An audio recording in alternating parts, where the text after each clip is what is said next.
Hey, this is Kevin Kelly, and you are listening to the Stardom Cast. This is Jessie from Club Venus from Stardom, and you're watching Stardom Cast.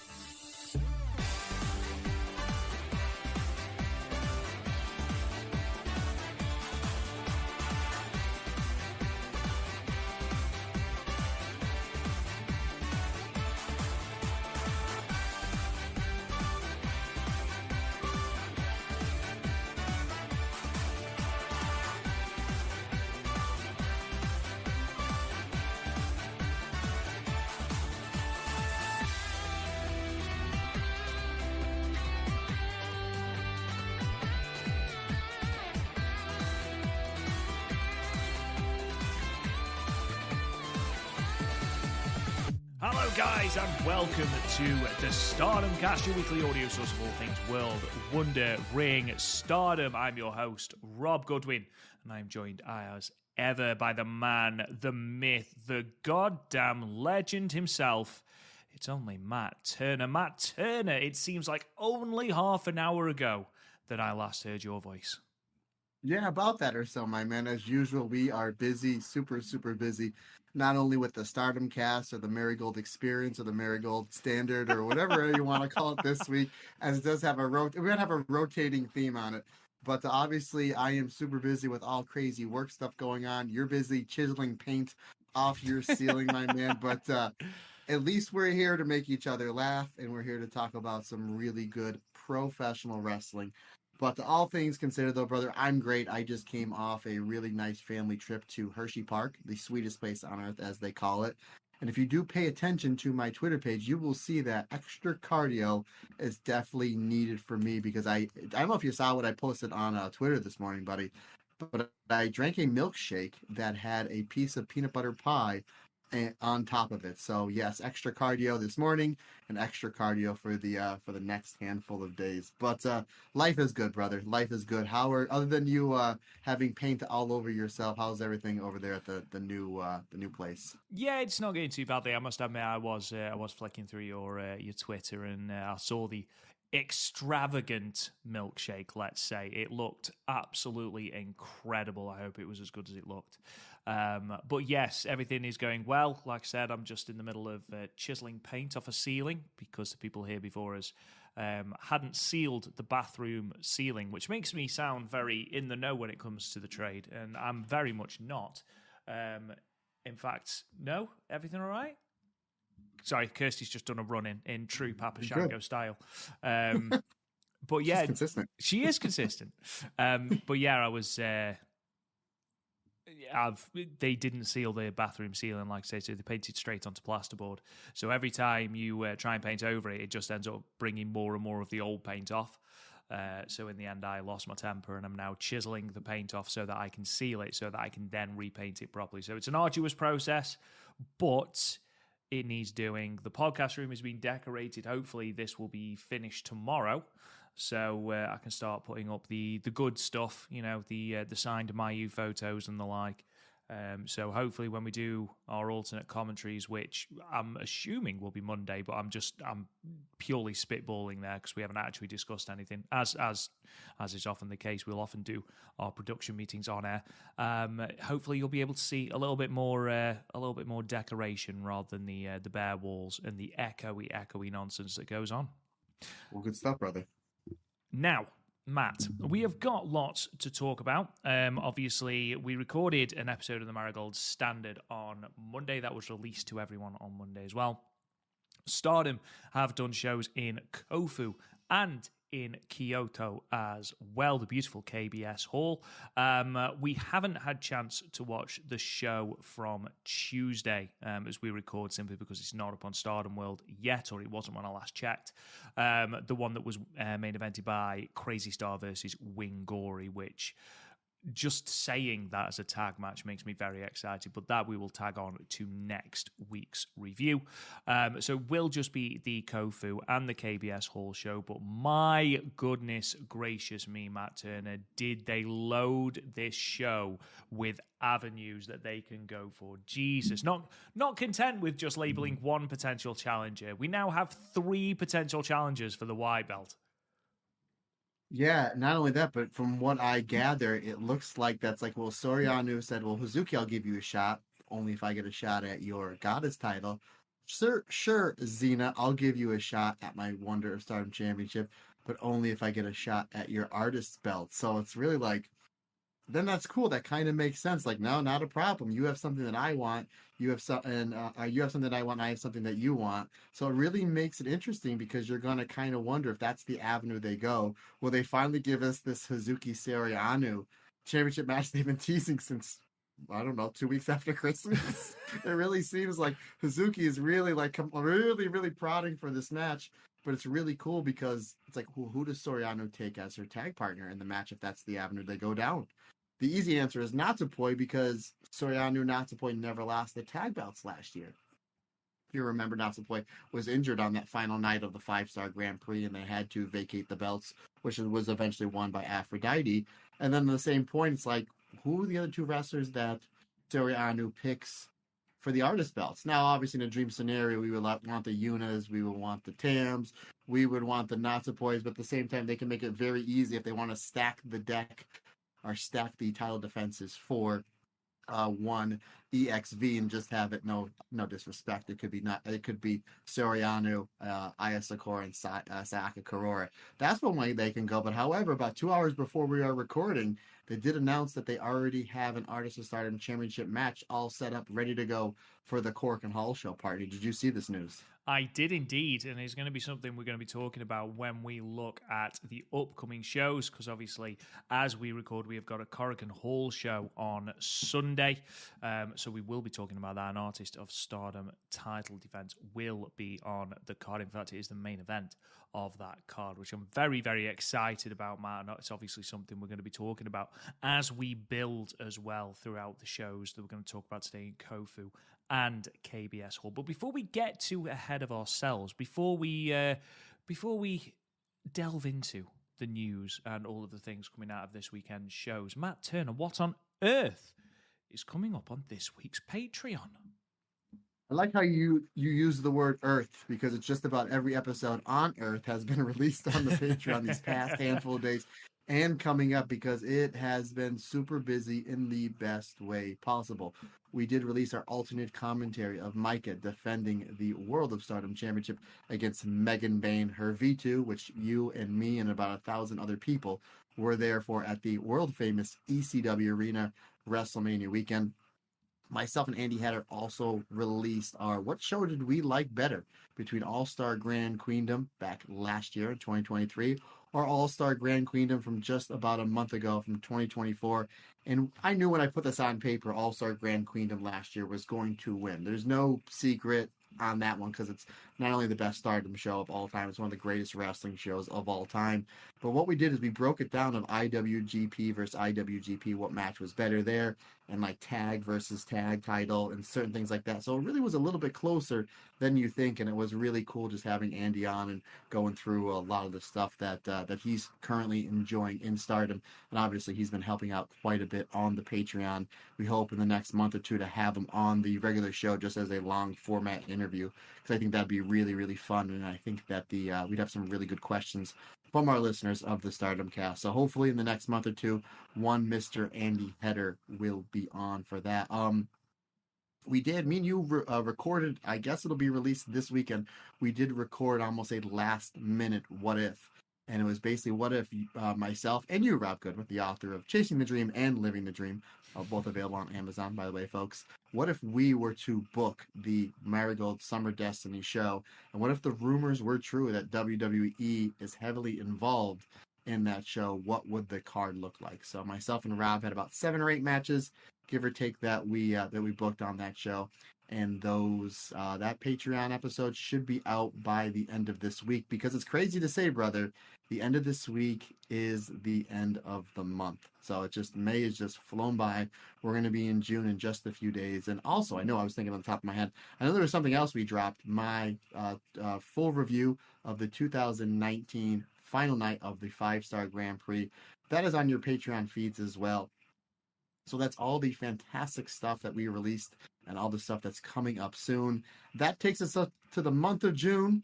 Rob Goodwin, you know how we do it, my man. We got to plug the Patreon for the next month. Are you ready to enlighten the fantastic friends and family of the Stardom cast of all the phenomenal content we're dropping in the month of June, my friend? I have never, ever been more ready, my friend. Never, ever. Okay, now we did not have this in the pre-production meeting, so I'm interested for the alternate commentaries. I picked 2 matches, and you picked 2 matches. So, my friend, what are the 2 matches that you have chosen for myself and you to do the alternate commentary for the month of June? So there's 2 very interesting ones that I've got. Now, one sort of we've just recorded our interview with Sonny Gutierrez, and I brought up a match there that I was like, ooh. I haven't watched that match in a long, long time, and Matt and Sonny both said that they hadn't seen it. So it's actually not technically from Stardom, but it does include 2 of our favorite Stardom wrestlers. So we are going to be going back to 2020 to watch the seedling match between Nanae Takahashi and Arisa Nakajima and Momo Watanabe and Saya Iida. That's going to be our first one. And then our second one is going to be, speaking of the 2019 5-Star Grand Prix. Matt, I know you have just done a long-form review of that show, and it was fantastic. If you don't mind me saying, we are going to be reviewing the final of the 2019 5-Star Grand Prix, Hana Kimura versus Konami. I think it's only right, especially as we are mere weeks away, or mere days away, in fact, from what was, by all accounts, a very, very moving tribute show for Hana Kimura. So those are my 2 picks, Matt. I hope that you enjoy them as much as I know I'm going to. Brother, my 2 picks are the exact same. I'm just kidding. I know we've actually done that a time or 2, but We have. my picks are. Yeah, I was like, oh, there's 80,000 matches to pick from, and we done it. Only me and you. No, I'm going to be doing the World of Stardom Championship match as Io Shirai defending the red belt, the World of Stardom Championship, against the winner of the 2016 5-Star Grand Prix and one Yoko Bito. Oh. I haven't seen that match in quite some time, so I figured Io is very, very prominent in the news, and I'm excited for our Io and Kairi watch today because I don't know if you saw the little highlight of her doing her best Motley Crue impersonation in a room. But anywho, we'll get into that as about 2 hours away. Listener retention, hang tight there, and then we're going to be doing basically it's the last My Himi tag match. We are a little past a year away from Himika's retirement, which still blows my mind. As they, if you remember, Rob, they took on the reuniting for one night only, the AOK sisters from Korakuen Hall. So the final tag match of Mike and Himika before Himika retired, taking on Shuri and Julia. Now, I know we did the tag title match in 2021, but this is the match from Korakuen Hall, I believe I think April of last year. So those are, and I remembered absolutely loving that match. And obviously it was Himika's last tag match, and it was Mike and Himika teaming up for the last time. So I remember not only enjoying the match, but it was very emotional as well, my friend. So seems like 4 fantastic matches that we have coming up in the month of June, brother. Absolutely. I cannot wait to cover them. I haven't seen the Yoko Bito Io Shirai match probably since our review of Io's run. When was that? 2022, maybe? So beginning of 2022, yeah. Yeah, it's been a long time since I've seen that match, so I'm very excited for that. I'm always excited to watch Hana Kimura, and I'm always excited to see Konami, so I'm excited for that as well.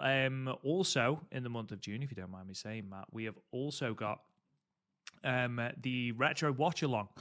We dropped this month because it was your birthday present, Matt. We watched Josh Barnett's Bloodsport, Josh Barnett versus Minoru Suzuki, which was good fun to watch. However, we're going back to our roots, so to speak, with our retro watch-alongs. We're going all the way back to 1989, and we are going to be watching a Dave Meltzer 5-star rated classic between 2 of the greatest wrestlers to ever walk God's green earth, and that's not hyperbole.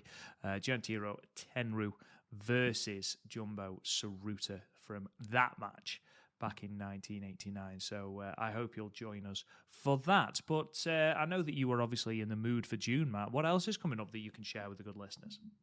A lot of really good stuff. I mentioned my good friend Andy Header. He is tagged in for 2 episodes for the month of June. We're going to be doing our tag team breakdown as we go to the beginning of this year, back in January's Aphrodite Utami Hayashishita and Saya Kamatani taking on the makeshift last-second team of Azumi and Mei Seiri. Now, Rob, if you remember, this was supposed to be Crazy Stars' shot at the tag titles, but Suzu Suzuki fell ill about a day or two before, and Azumi got tagged in for basically last-second replacement, last-minute replacement, and I absolutely love that match, and I called that match my favorite Stardom World match of all time. And what I mean by that is not a show that's on YouTube, not a show that's a pay-per-view, a show that eventually will come out on the Stardom World. So that is the tag team match we're going to be breaking down. And obviously Andy Header likes the high-speed style wrestlers, so I know he's going to enjoy that one.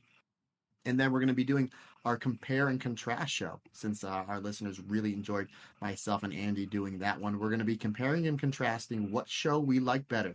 Was it the first night of the 2021 5-Star Grand Prix, or was it the first night of the 2023 5-Star Grand Prix? Both. Okay. Yes.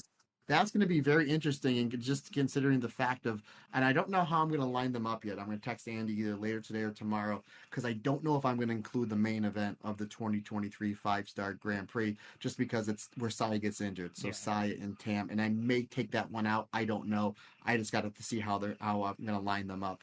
So that's the two episodes that I'm going to be tagging Andy Header in.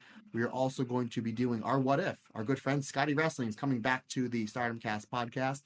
And me and him are going to fantasy book What If Momo Watanabe walked out of the Yokohama Buntai back at All-Star Grand Queendom just a month ago, defeating Micah, and finally became the World of Stardom champion. So we'll be booking the next 8 to 12 months of Momo Watanabe's basically her first World of Stardom championship reign. So what if Momo Watanabe defeated Micah, and she is currently our World of Stardom champion. Also, roundtable discussion will be with two roundtable discussions that'll drop in the month of June. As this Friday, I will be interviewing Alice in Danger, but it'll bleed over until June. I'll be interviewing Alice in Danger as we will be doing our that's going to be a What If. It's going to be What If myself and Allison fantasy book Julia in NXT and WWE. And then, fingers crossed, Rob Goodwin, because it's about 7 weeks in the making.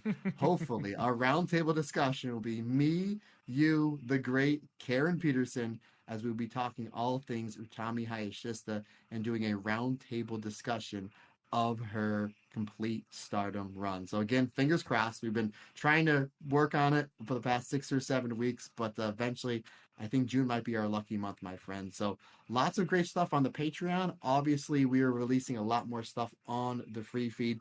We're releasing From the Vault, the Julia Wonder of Stardom championship run that I did about a year and a half ago from the Patreon feed. So that'll be on the free feed sometime by the end of June. And then our retrospective we're going to be doing is myself and Rob. We're going to be going back to the year 2021, and we're going to be looking at Saya Kamatani's Cinderella tournament win. So lots of really good stuff, not just on the Patreon feed, but on the free feed as well, partner. Absolutely. We are going to be busy, and I mean that in the best possible way. And obviously, we are mere months from this year's 5-Star Grand Prix, and I honestly cannot wait, because it could be any number of people. And obviously, with the departures for Marigold as well, there are certainly at least 2 spots up for grabs, and 2 people that need to step up to fill those voids left by Utami and Julia. Of course, Mirai was there as well. So there are going to be spots in that tournament that are going to be up for grabs, like I say. And it's going to be interesting to see who the focus is going to be, even if it's not necessarily the winner. But speaking of the 5-star, we're going to start with a little bit of negative news, unfortunately, and this came out on Twitter today, courtesy of the We Are Stardom Twitter account. Stardom has announced that Suzu Suzuki is going to be out of action for 1 to 2 months to recover from a multitude of injuries. She has said, though, that she plans on being back for the 5-Star Grand Prix, of course, looking to retain her crown, having won it last year. Obviously, devastating news, Matt, for everyone that watches Stardom. Even worse, obviously, for Suzu Suzuki, who has been on a fantastic run alongside Mei Seiri as part of Crazy Star. But there's never a good time to be injured, but I feel like she would much rather be injured now, get through, recovered, and ready for the tournament than being injured halfway through the tournament like we saw last year with just a huge raft of injuries. But Suzu's going to be a huge miss on these cards, Matt, isn't she? Yeah, absolutely. Suzu Suzuki's absolutely fantastic. And I just, you may mention the show that aired Tuesday, that happened Tuesday, that's not on Stardom World yet, with Crazy Star versus Wing Gory. I'm sure she was fantastic there, but the shows we're going to review didn't look like she was injured at all. She looked fantastic. She was having a good time beating everybody up. So my guess would be is she might just be a little bit banged up right now, and it would probably be smart of her to take some time off to heal some nagging injuries rather than kind of force it out, be a little bit more banged up going into the 5-star Grand Prix, because those Stardom wrestlers go hard all the time, but these matches at the 5-star Grand Prix, especially some of the matches Suzu had at last year's tournament, the match with Shuri, the match with Micah. I mean, she's had some really, really brutal wars in the 5-star Grand Prix last year. Obviously, she won the tournament last year, so she's looking to defend her crown. So obviously, it's a negative, but I'm going to kind of turn it into a positive, Rob. I guess that's my gimmick. I guess that's what I do. This is going to give Suzu time to heal any nagging injury she has, whether it's her shoulder, her knee, her arm, that she'll be able to heal up and probably will be at 100%. And my guess will be we'll see Suzu's first match back on night one of the 5-star Grand Prix, which will just make the tournament even more important, because we're all going to miss Suzu. We love seeing her on these shows, whether it's tag, singles, multi-person, but if she's going to be off the next 6, 7, 8 weeks, what have you, until the 5-star Grand Prix, will we know from previous past what Stardom does on that night one. It's always one of the best wrestling shows of the year, regardless of any company. And I'm assuming 2024 5-star Grand Prix will be the same thing. So you put that on a big venue with a lot of hype, and then we're looking at all the matches like, oh, that's going to be good. That's going to be good. Oh, by the way, we have Suzu Suzuki coming back against maybe a Shuri, against maybe a Sai Kamatani, against a Natsupoi. Who knows? But I think just going to be an added value to the 5-star Grand Prix, that not only going to get Suzu back, we're going to get a healthy and rested and motivated Suzu back on night one of that 5-star Grand Prix. I think you're absolutely right. And I think if God willing, she is back on that first night, I anticipate a high stakes first match. Wouldn't surprise me if they run back Suzu Suzuki and Micah for the first night of the 5-star Grand Prix. Obviously, we don't know who's going to be entered. We don't know who's in what block, but I think running a Suzu versus Micah match after what was a great match in the final of last year's tournament, after what was a great match in Ryogoku in December, I think you were onto a winner there with an opening night. Imagine a main event of Suzu versus Micah on that first night. I don't think anyone at all would be complaining. Moving on just a little bit more then, the second night of All Together, the United Japan Pro Wrestling sort of collective shows that I believe are raising money for charity, is going to be in Sapporo on June 15th. And the Stardom participation has been announced. It's a singles match, and goodness gracious me, have they spoiled us. Singles action, Azumi versus Starlight Kid in generational rival match. I mean, Christ alive, Matt. We're very, very lucky to have that, aren't we?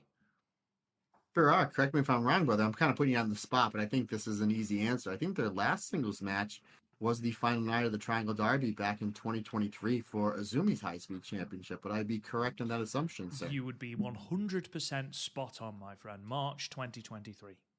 Look at that. Look at that, folks. He's like a walking Stardom encyclopedia. That's why Rob is the man, my friends. Yeah, this is going to be good. I don't expect it to get that 13, 14 minutes that they got in their last 2 high-speed championship matches.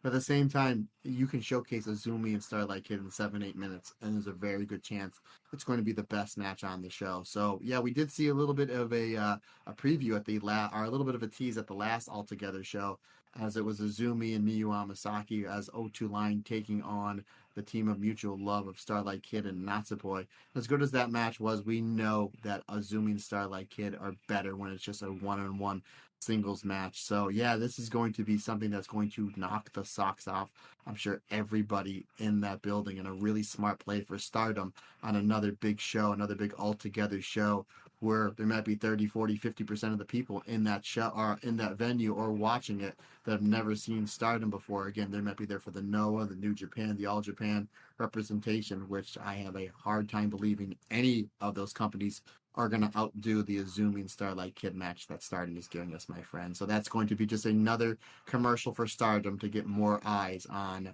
one of, if not the best wrestling company in the world. Yeah, absolutely. If you were to say you need to have two wrestlers to showcase what Stardom is all about, your mind is automatically drawn to Starlight Kid and Azumi. Not only are they two fantastic wrestlers in their own mind, but in terms of chemistry together, there are very few wrestlers in Stardom that would do a better job, because these two have wrestled so often in singles matches throughout their career. They're just interwoven into each other's stories over the last 7 or so years. Obviously, we had the banger match in February of 2022 between the pair for Starlight Kid's high-speed championship, and then, of course, the rematch a year later. Both really, really, really solid matches, and I think if they're given even if they're given 10 minutes, Matt, what they can do in 10 minutes is better than a lot of people can produce in 15, 20. So I'm sure these two women will absolutely blow the doors off. And also, it is worth noting that the main event of this show is Tetsuya Naito versus Jay Lee, which is a match that hasn't got a great deal of people excited. So this could well be another show where Stardom have the match of the night. We saw it in New Beginning in Sapporo, where Mayu versus Mina was seen by a lot of people as the match of the night. I don't have any doubts whatsoever that Starlight Kid and Azumi will take that crown on this show as well. We talked a little bit on the Marigold Standard about more wrestlers for Stardom wrestling outside of the promotion. And we mentioned that Momo Kogo was going to be doing a shot in Lucha. But I just wanted to bring this up again, Matt. And the reason was, did you see the photo of her wearing the Mexican flag and showing off her calves? Sure did. She looks so happy. She just seems like she's generally just like a bubbly person. Like I think she'd be the type of person that like if somebody cuts her off in traffic, she'll be like would wave down the window. Or most people, especially in the States, would flip the bird, and she'd probably wave and say, "Have a nice day. You must be in a hurry going somewhere." Like she just seems the nicest person. The fact that she was draped in the Mexican flag there for the little promo picture and had the biggest smile on her face. Again, I root so hard for Momo Kogo. She's overcome so much in her career, just seems to just put on such a positive outlook. So yeah, good on her. Again, I think it's really cool. That that was a really cool picture that they took for Momo Kogo. But yeah, showing off the calves and showing off just the great spirit that is Momo Kogo. I mean, you say great calves, Matt. I feel like that is an understatement. It looked like she'd got a shopping bag of 8 bloody Satsumas in her calf. Like, I'm not joking. The definition, unreal. Fair play to Momo. I'm very, very impressed. And you're absolutely right. We perhaps don't put Momo over enough for just how much she's overcome. Obviously, suffers badly with, I believe it's Graves' disease. I don't want to speak out of turn, but I believe it's that, which I know is a horrible illness to have. So to be able to wrestle, to be able to do the things that she can do whilst having this is truly an inspiration. So excellent for Momo Kogo. I can't wait to see that match. Another person who is going to be doing a shot outside the world of Joshi is Nagisa Nozaki, who we've seen quite a lot of in Marigold recently, has been a staple, in fact, of these early Marigold shows. She will be making her US debut at Kitsune Women's Wrestling in Yabai. I believe the show is called August 18th in Los Angeles. If you're around that area, highly recommend it. Kitsune has had nothing but excellent reviews, and I know that Konami has been on these shows. I know Kyoko Kimura has been on these shows as well in prior shows. I believe it's Eric from the Joshi Pod that runs this promotion, so more power to him, more credit to him. by all accounts, an absolutely lovely bloke. But Nagisa Nozaki, I've been really impressed with in Marigold. So if you are around the Los Angeles area, definitely check her out. What's your opinion been of Nozaki, Matt? I don't feel like we've spoken a lot about Nozaki in the wake of, Utami, Yuzuki, and the like. I'm a big fan of her just because there was a lot of buzz that she got released from, was it Ice Ribbon? Where was she wrestling before, buddy? I'm sorry. I don't mean to put you on the spot again. It's absolutely fine. I will just double check because I'm not entirely sure. So if you want to carry on, and I will find out. I will Memphis it, buddy. I'll put the headlock on and I will draw it out. But I know, when there was a very big to-do on social media because she was injured for quite a bit and she wound up getting released from her contract just because it's like, and that makes sense when you're a smaller wrestling company. You can't afford to pay a wrestler if they're injured. I think she's on the shelf 13, 14 months. And I saw the pictures of her going around. She looked very much like Julia, like kind of with the hair and the braids and kind of had that like kind of Hana Kimura Julia swag to her. So I was like, oh, I wonder what she's about. So I did it. Obviously, she was a free agent, somebody that had some buzz.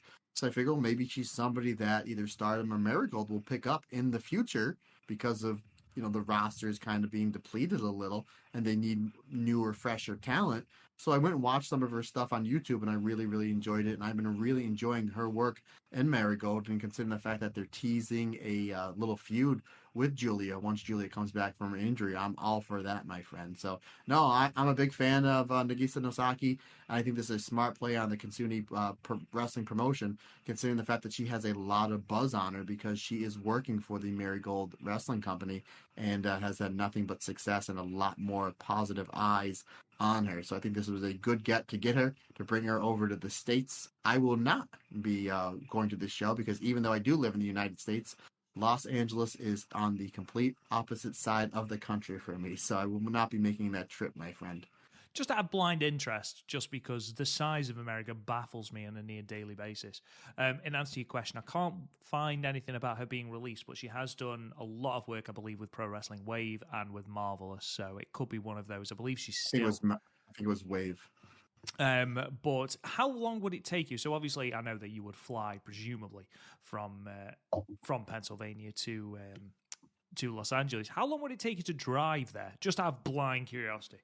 I'm going to say 26 hours. Hold on. I'm just going to type. Technology is amazing. I'm just going to type in Los Angeles. 26 Los Angeles, California. Hours. Jesus. Hold on. From my house to Los Angeles, we are looking at. Oh, it's calculating. It's calculating. Now, I was in LA once when I had my New Japan tryout. 1 day, 15 hours. Jesus Christ.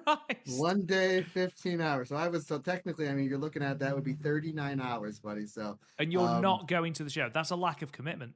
I know. I'm sorry, folks. I'm sorry. That is, I will not be heading there, but knock on wood, sometime next year I'll be going out west for another show in the not the Los Angeles, but maybe the Las Vegas. Fingers crossed, buddy, because it does seem like we're already starting making plans a year in advance for Mania weekend. So unfortunately, I will not be going out to Los Angeles, and I apologize if my hard work and my work ethic fell a little bit short on this one, but I will not be making the 39-hour trip from beautiful Pennsylvania to the City of Angels in Los Angeles, California. I feel like we might have to renegotiate your contract. Yeah, I want more money then. Let's move on quickly before Matt actually does get more money. Talking about Marigold. Unfortunately, Julia, as we know, on Marigold Fields Forever ended up breaking her wrist or getting a distal radius fracture. She underwent surgery and has been discharged or will be discharged tomorrow on Thursday. And will be at the Marigold shows on June 1st and June 2nd, just as she was there for the Shinkiba shows last weekend. We spoke to Sonny, actually, Matt, and I believe the Sonny interview we're going to drop on Monday this week with us not being sure when the Marigold shows are actually going to come out. But we talked a little bit about Julia and how even with this injury, there's a passion for this project. And, you know, Sonny's absolutely right. She'd be perfectly within her rights to say, I am injured, I need to stay home, I need to recharge. And she hasn't. In fact, she's thrown herself headlong into everything to do with Marigold, which personally I think is absolutely tremendous and shows a real, well, for lack of a better phrase, use it again, passion. Because as we know, she's on her way to the WWE, she's on her way to NXT. But if you are to believe the likes of Corey Brennan for Fightful, it's imminent, as in really, really imminent. So the fact that she's doing all this, the fact that she's taking training, even though she is injured, I think really does speak volumes about Julia's belief in Marigold. Yeah, we talked about it on the Marigold Standard Experience just this past week that she showed up she cut a promo at the beginning of the two double shots. So again, if you paid your money to see Julia, you were able to see her, but not wrestle for obvious reasons. And I know they're very big on the meet and greets. So there's a very good possibility that you might have still been able to get your picture taken with Julia. I'm not sure if she was supposed to sign if she was able to sign anything, because I don't know what hand she uses to sign. But still, you would have been like, oh, at least Julia, you know, she's making the travel, she's taking time out of her day. And yeah, you're right. It could be very easily where she's like, you know, when I'm injured, I need to stay home. Nobody would bat an eye. But the fact that she's getting her name out there and helping the Marigold company grow, and the fact she's cutting these promos, she's showing up, she's doing stuff like that, and then as well as the Hana Kimura show from last week, she was supposed to be in the main event against Venny.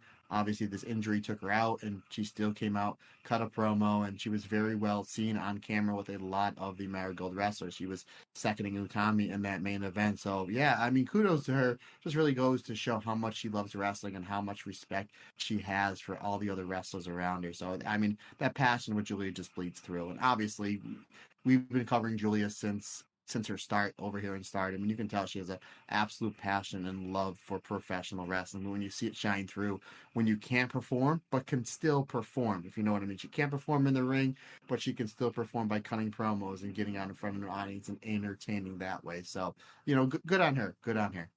Yeah, because I believe she was still doing fan meet and greets and things with the broken wrist, and I think she went out and did a whole like fan meet thing where she went and actually met with fans and did an interview and stuff, and she had the arm in the cast and everything. So again, she'd be perfectly within her rights to go, do you know what? No, I'm recuperating. That's all I want to do, especially with this big time contract that I've got coming up. But no, fair play to her, fair play for the drive and the determination that she's shown. And absolutely, even though she couldn't take part in Terima Kasi, the Hana Kimura Memorial Produce Show, she was actually a pivotal part of it. It was a shame, really, because obviously she couldn't take part in it. She'd already recorded the video package saying how much she was looking forward to doing it, and finally being able to do it, finally being able to pay tribute to Hana, who she credits so much for her career in Stardom. The video package afterwards was obviously very much geared towards Julia and Hana, and then obviously Julia gets injured. So it is really sad, but I am really, really happy that she was such a pivotal part of this show. And actually, we're going to talk about that show now, because Matt is going to review the Hana Kimura Memorial Show. Unfortunately, I haven't actually had a chance to watch it yet, with everything, with all the paint I'm chipping off of bathroom ceilings and things. I haven't had a chance to watch it yet, but Matt will give you his review, and I'll watch it in the next couple of days, and hopefully we'll have just an opinion to give you next week. But the show was on Thursday, the 23rd of May, Korakuen Hall, in front of 632 people.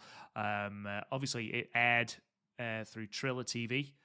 Hopefully, the commentary and things like that was slightly better than previous years, where it's been something of an unfortunate running joke that the coverage has been less than stellar through Triller TV and Fight TV. Apparently, the Japanese feed has always been absolutely fine on Target.net. But it's something that hopefully has improved. A rundown of the card then. Singles match, Rina defeated Yuna in 9 minutes and 49 seconds. I did see that Yuna came out in old Hana Kimura gear, which was absolutely lovely. We had a fluffy battle royal that was won by QC Hana Kimura, who is Sakura Hirota. She beat the likes of Lingerie Muto, Hanako Nakamori, Fuminori Abe, Shotare Ashino, Tsukasa Fujimoto, who of course we know from Flashing Champions, will be challenging Mayu Iwatani for the IWGP Women's Championship. Yumiko Hota, who I believe is an MMA legend and a little bit of a terrifying person.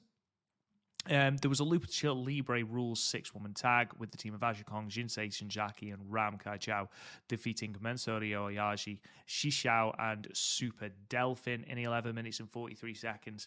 Hardcore tag team match, Dash Chisako and Yuko Miyamoto from BJW defeated Masato Tanaka and Ryo Mizunami in 15 minutes and 48 seconds. Three-way 9-woman tag match, the Chihiro Hashimoto, Mika Awata, and Miyuki Takase team defeated Death Yamasan,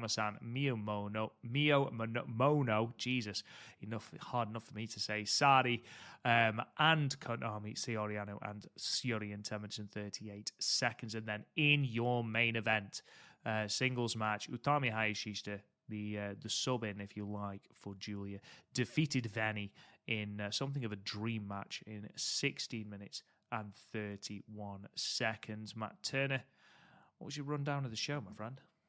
Rundown of the show, brother. And I don't know if this is just recency bias because I watch these Hana shows and I always say I'll go back and watch them again. I just haven't had the chance to. But out of all these Hana shows that we've had, this one, quality-wise, wrestling-wise, was the best one. Rina versus Yuna. Yuna, I believe, is from Marvelous? Question mark. I think she's from Marvelous. Never seen her wrestle before. Rob, she was very good. Rina here is terrific. Obviously, we know that Hana Kimura's had a huge impact on Rina's career to the point where Hana's big-time submissioner, the hydrangea. We've seen Rina use that quite a bit, and that was the finish here. This was a really good match, Rob. Again, this one goes, I know when you get a chance, removing paint from every inch of the corner of your house over there, I know there's going to be some matches you're going to want to watch. This is definitely one of them. Rina, we talk about all the time on the podcast, especially when she's tapped into a singles match. She always hits it out of the park. And considering the fact this is a wrestler that I've never seen wrestle before, so you don't know the chemistry that she's going to have, this was really good. I had it 3.5 stars, really good opener. And again, this one gets done in less than 10 minutes. And it's nice that, Yuna comes out in some old Hana Kimura gear. So I really, really like the tribute there. And Arena was terrific. So this is one, my man, I've definitely earmarked to give this one a watch when you have some time. The Battle Royal was the Battle Royal. I mean, it is what it is. That's it. Really, 16 minutes. It was fun. It was what it was. You had some MMA fighters. You had some people dressed up in lingerie. It was, if you've seen these Hana Kimura shows, there's always one or two like just insanely booked matches, and this was one of them. And I thought it was really cool that the Hana cosplayer was able to get the win here. But my man, if you don't have the time, you're no disrespect to anybody in the match, but if you skip this one, I don't think that anyone would blame you. The next match, the Aja Kong Ramko Chao versus and Jinji Sasaki versus Super Shishai and Super Deflon.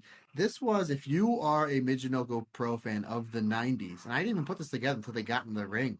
Super Deflon and Jinji Sasaki had a little bit of a little feud there, Mijinoko Pro in the 90s. Don't get me wrong, they're not as good as they were 30 years ago, but it's still really cool. It really hits the nostalgia factor. Jinji Sasaki is still in really, really good shape. God bless him. And I thought this match was really, really fun. I had this one at 3.5 stars as well as the opener, but I like the opener a little bit more.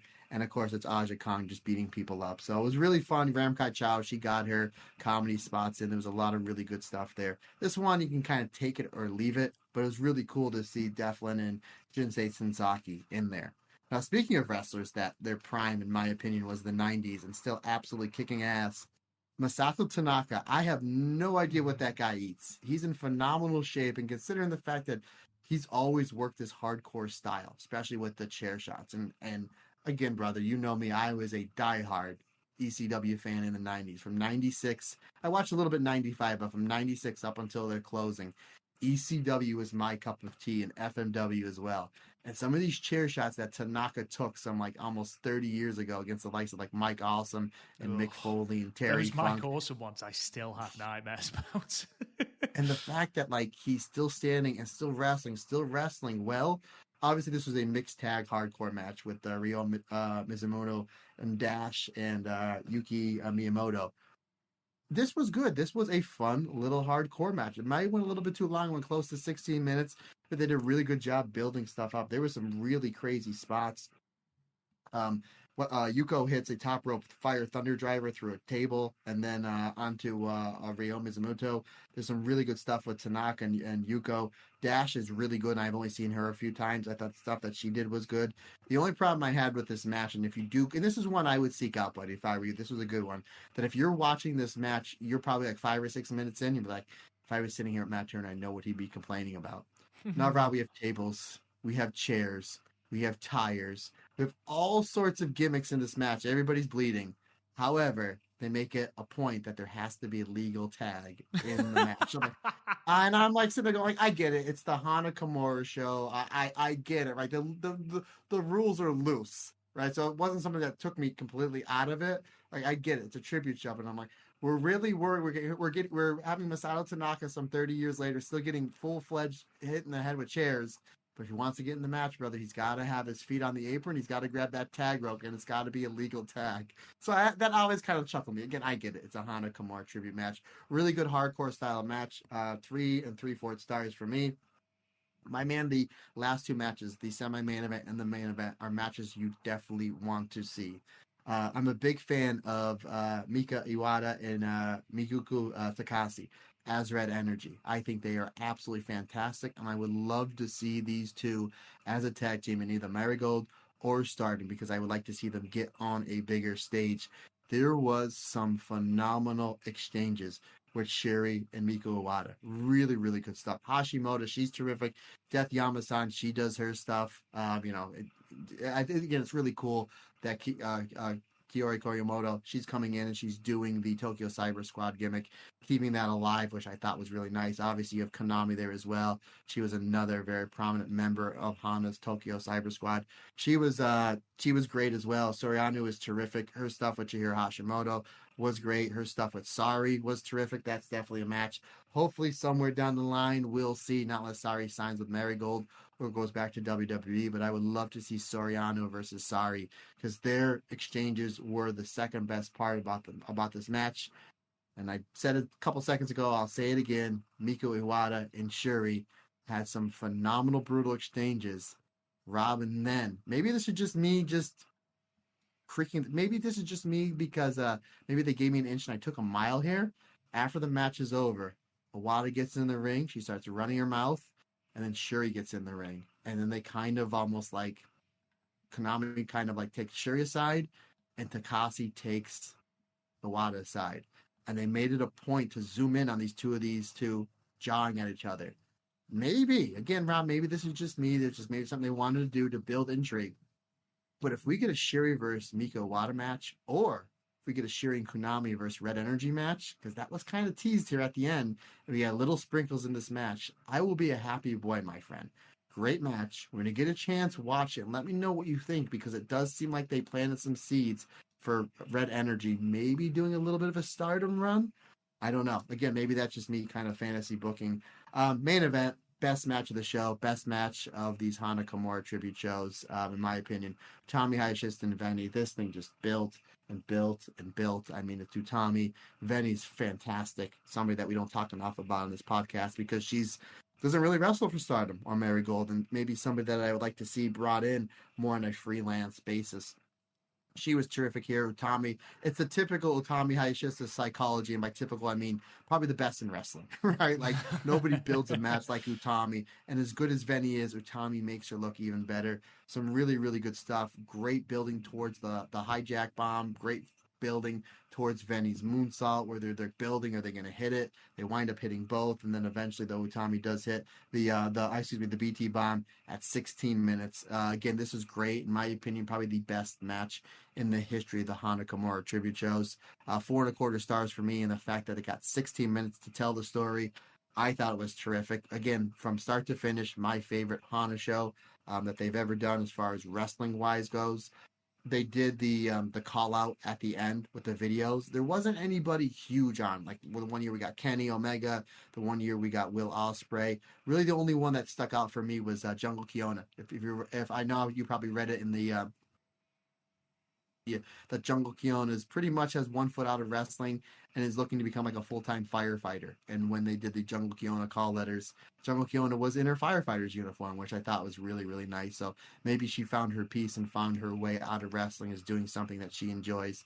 So I thought that was good. The one thing that they've done in the past that they haven't done here, that it wasn't like, I kind of was like, I wish they would have done it, is when they're usually playing these tribute videos, it gives them time to put Hana's gear in the ring, and then they throw the streamers, and that's how they usually end the show. They didn't do it on this one.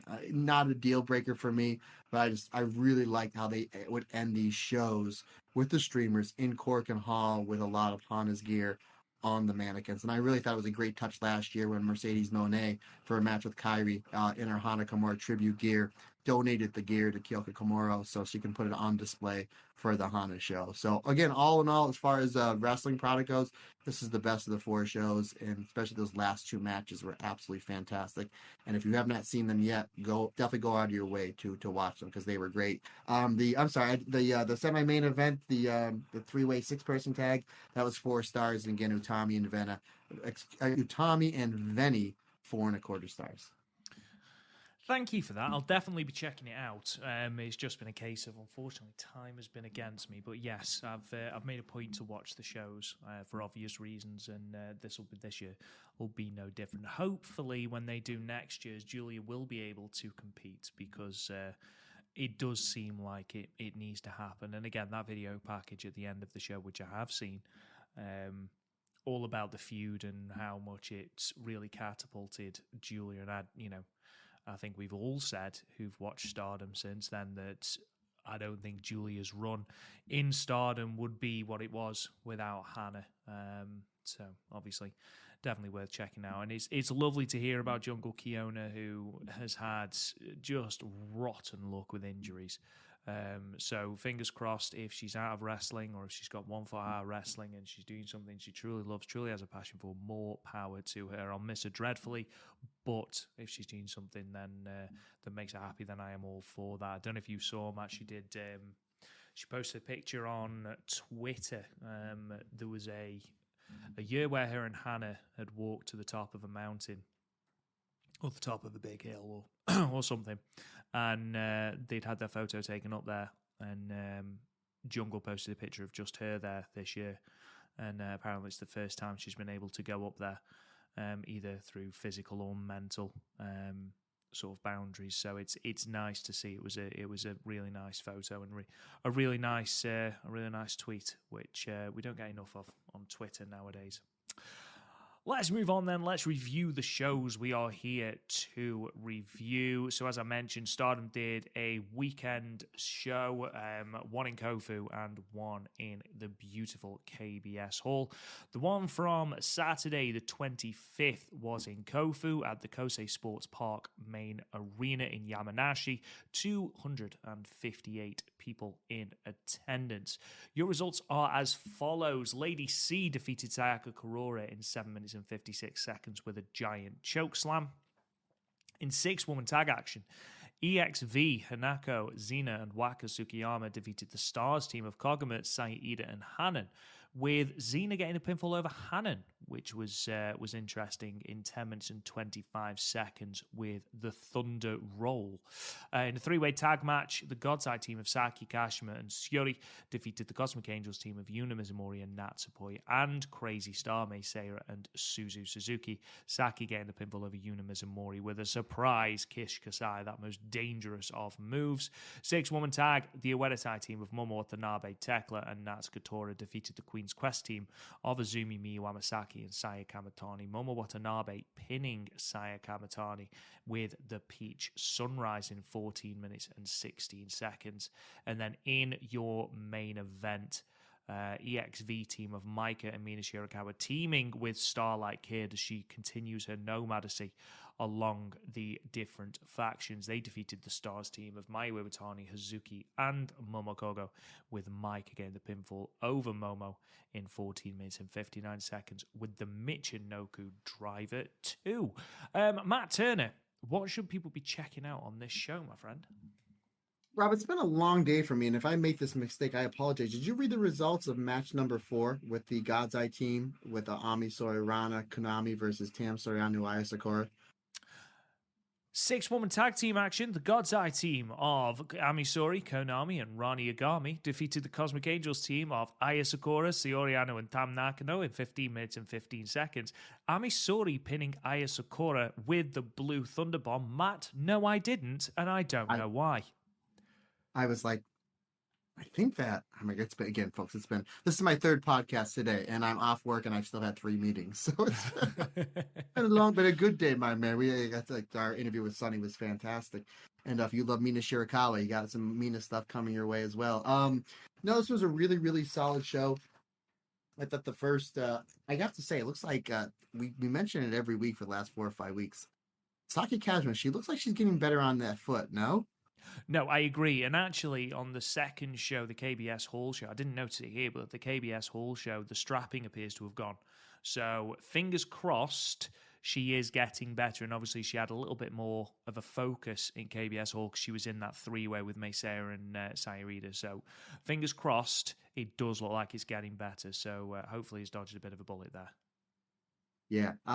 It seemed like we mentioned this just about every other week on the podcast when Saida and Xena are on opposite ends of matches. It's it's always going to be some fun chops. So there's some really good stuff there on match number 2. However, for me, the bread and butter was Xena and Han, and really good chemistry between the two. Would really like to see more of them going up against each other. Really cool stuff, and really, out of nowhere, having Xena with a Thunder Roll shocking Han, and that's usually kind of like Hanen's gimmick. So I thought that was a really good match. But for me, partner, where this show picks up is match number 5 with Azumi, Miyu Amasaki, Sai Kamatani taking on the team of Natsuko Tora, Momo Watanabe, and Thekla.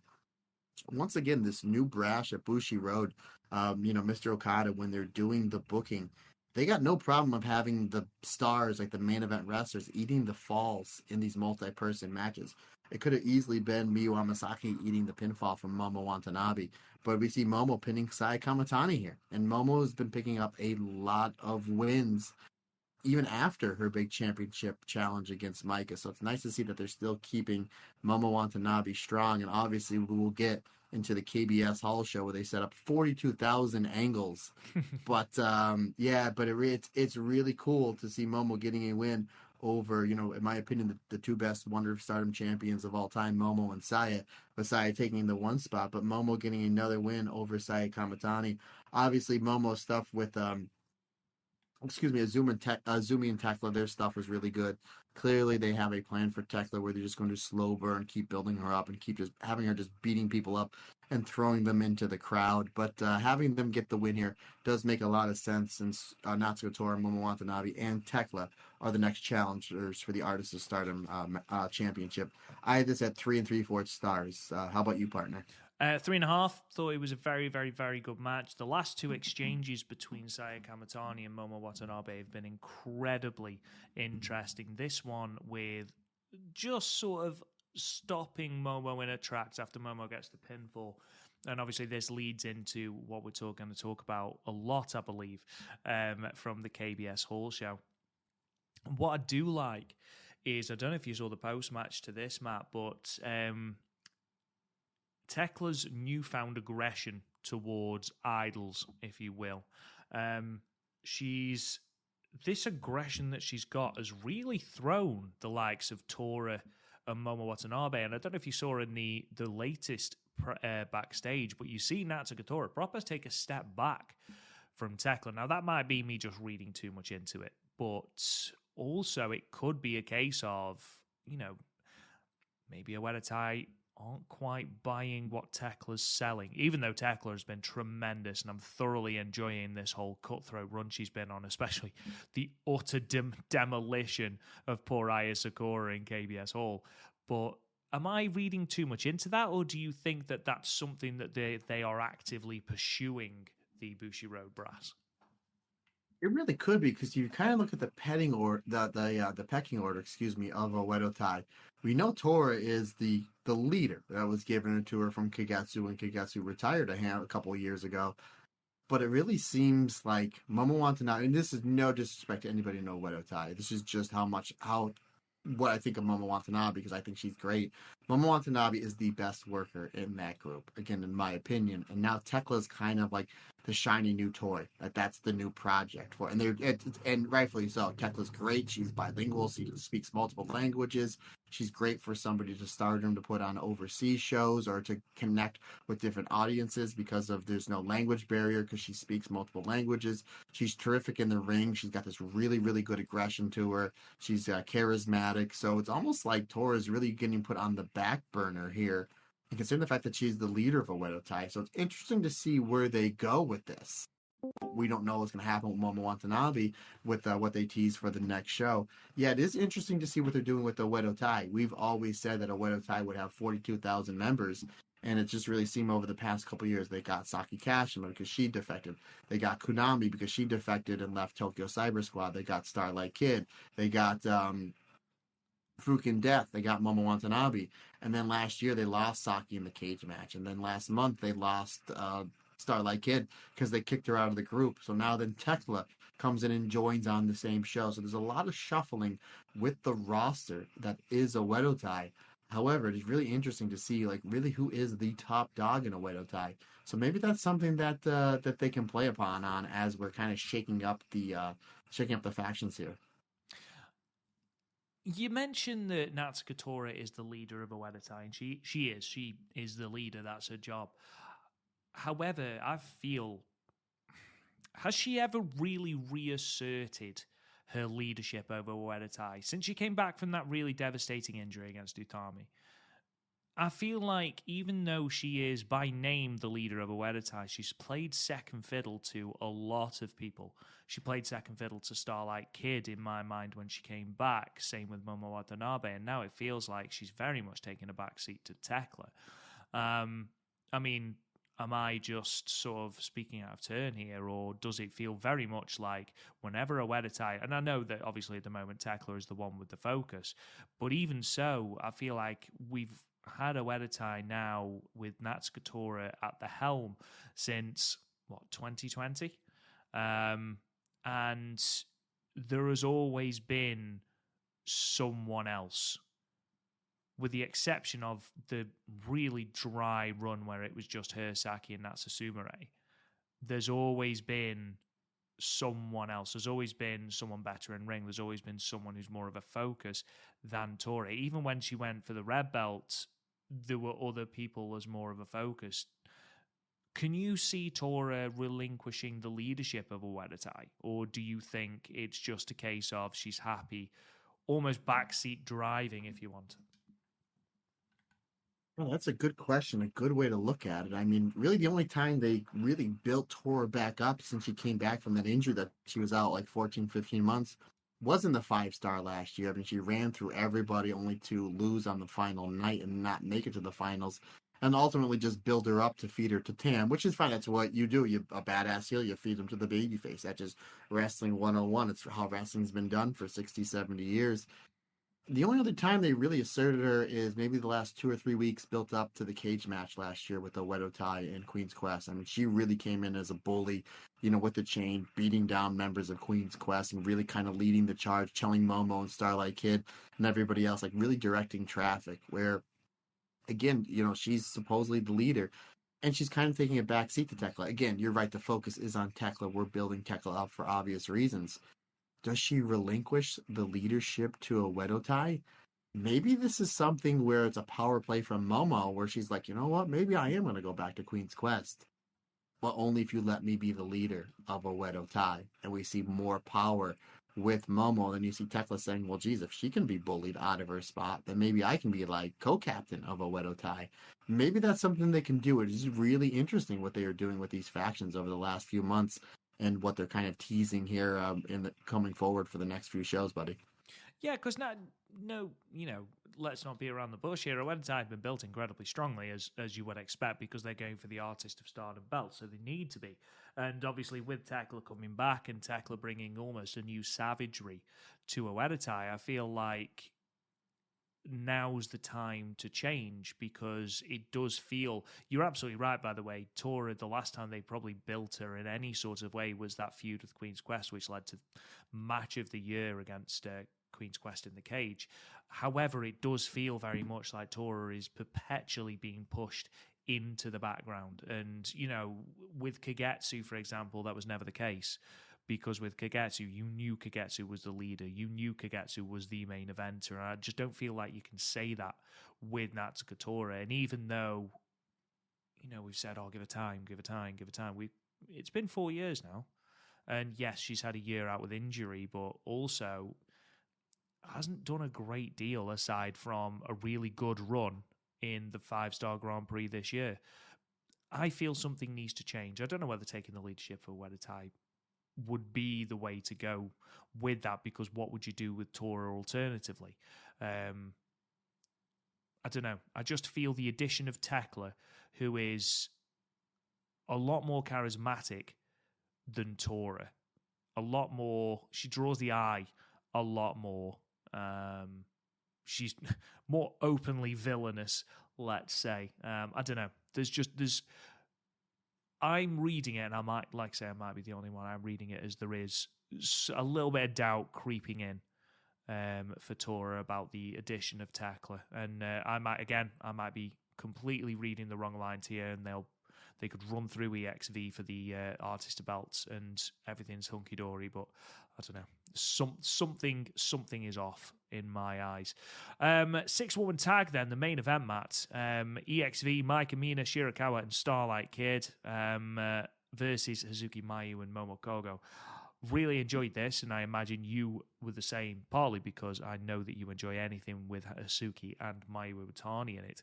But Starlight Kid feels, and I know that obviously we talked last week about how she's going to be making a decision shortly on what faction she's going to join, or what her choice is in terms of factions, whether she creates her own or not.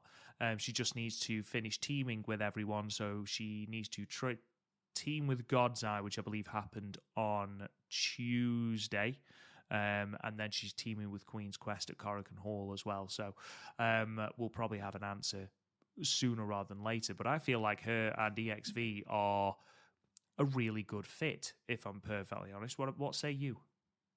Yeah, as far as her tag matches, she had a great, we're going to get into a couple minutes. She had a great tag match with Mina in KBS Hall. And I think I texted you literally as soon as the dance got done. I was like, oh my God, she does. I know she listens to the show from time to time, and I apologize. She does the dance better than Mariah May. Not saying Mariah May doesn't, Mariah May is like A+. Starlight Kid was like for her first time, was right there with Mina in the middle of KBS Hall with the beautifully stained background there. So I thought it was a really good visual spot for the two of them to do it. But like, she does the Cosmic Angels dance. If you have a TikTok or you see the stuff she does on TikTok, she does the dances with not support and everything, and can really well. So it's like, are we going to see this bubbly personality with Starlight Kid? Like, I don't know. Like, how do you go from like a Oedo Tai like killer to a bubbly person? I guess if anybody can pull it off, it could be her, because Starlight Kid is just so talented. But she's having, as far as wrestling goes, she fits EXV like a glove. She really does. She gels well with Micah. She gels well with Mina. So it's going to be interesting. She hasn't teamed up with Queen's Quest yet. It's going to be interesting. It'd be funny if like in 2 weeks she's like, I made my decision. I'm going to a Oedo Tai. I just think that would be like, what are we doing? It'd be like, yeah, let's just do backwards booking. I don't know where she's going to go, which is, if you remember when a couple months ago when we were doing Where the Rookie's Going to Go, I think I went 0 for 5, and I think I had 2 people going to Club Venus, which wind up shutting down, I think, that week. So as far as where I think she's going to go, I'm not going to have a pick just yet. However, this match was great. Obviously we mentioned Mayu. We mentioned Hazuki. Micah, obviously the red belt champion. Mina Shirakawa is terrific. Starlight Kid's great. Momo Kogo, we sung her praises a little bit ago. Let's sing her praises again, because she was great. Her stuff with Starlight Kid to start this match off was terrific. And I know from time to time the talent pool in the high-speed division can be a little bit thin, because not everybody can work that style. Momo Kogo, if you go back 2 years and watch her high-speed championship match with Azumi, that was fantastic. It was one of the better ones of Azumi's high-speed championship run. She had some bangers in that run. In my opinion, it was the best Momo Kogo singles match I've ever seen. But they had a really good, fast, high-speed start here. Obviously, Hazuki and Micah, yes, please. I just recorded a couple hours ago the Mina Shirakawa 2022 5-star Grand Prix run. Her match, I think it was her third match on that tournament, was against Hazuki, and it is an absolute hidden gem from that loaded tournament. I did make mention how I would love to see these two have a feud for the Wonder of Stardom Championship somewhere within the next year or so. I know we have Anou tied up, we have Natsupoi tied up, we have a whole bunch of things coming in, but I would love to see Mina and Hazuki in a big Wonder of Stardom Championship match or like a 3-match series, because their stuff was really good. Obviously, Mike and Mayu's terrific. I think somewhere in the next 3 or 4 months, they have to pull the trigger on that match. They do need a big money match. And you have your new ace, the person that you're literally put all your eggs in the basket for, and Micah. Mayu is Mayu. You know, she's always going to be the main eventer regardless. I think that's a match you're going to have to pull the trigger on somewhere down the line. Maybe the pay-per-view in July before the 5-star Grand Prix. But yeah, this was great. Everybody really worked well together. Really like the finish. You know, they hit the Mike and Mina hit the Doomsday Heart Attack onto Momokogo, and that leaves Micah to be able to pick up the scraps and hit the Mijinoko driver. Yeah, again, this stuff was great. Some really good tag spots with all the wrestlers. Obviously, the way that Mayu builds her tag team matches with stars, with where they hit that triple team early on, is really good. Hazuki Violence, I'll never say no to. But yeah, my favorite match of the show, I had this at 4 stars, my friend. Yeah, it was a great match. I had it at 4 as well.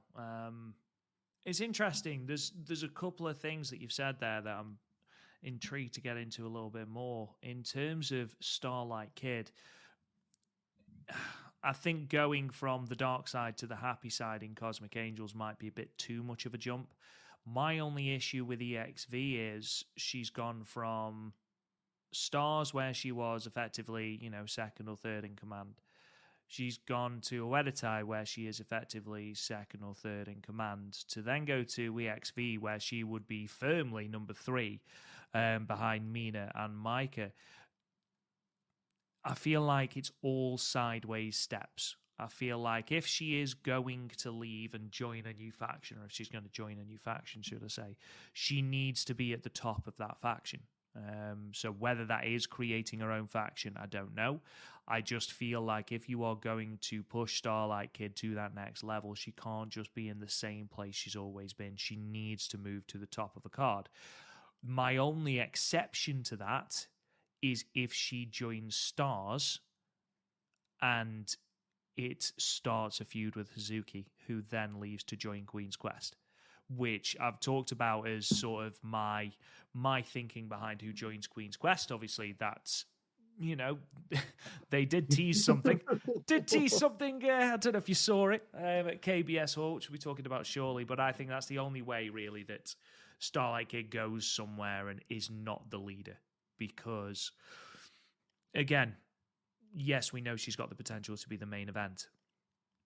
She hasn't yet held the white belt. She hasn't yet held the red belt.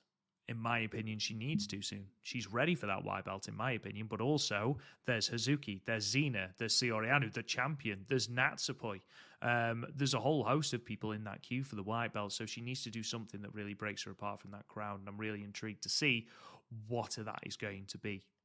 In terms of Micah and Mayu, we've got a pay-per-view coming up, the 22nd of June, the conversion.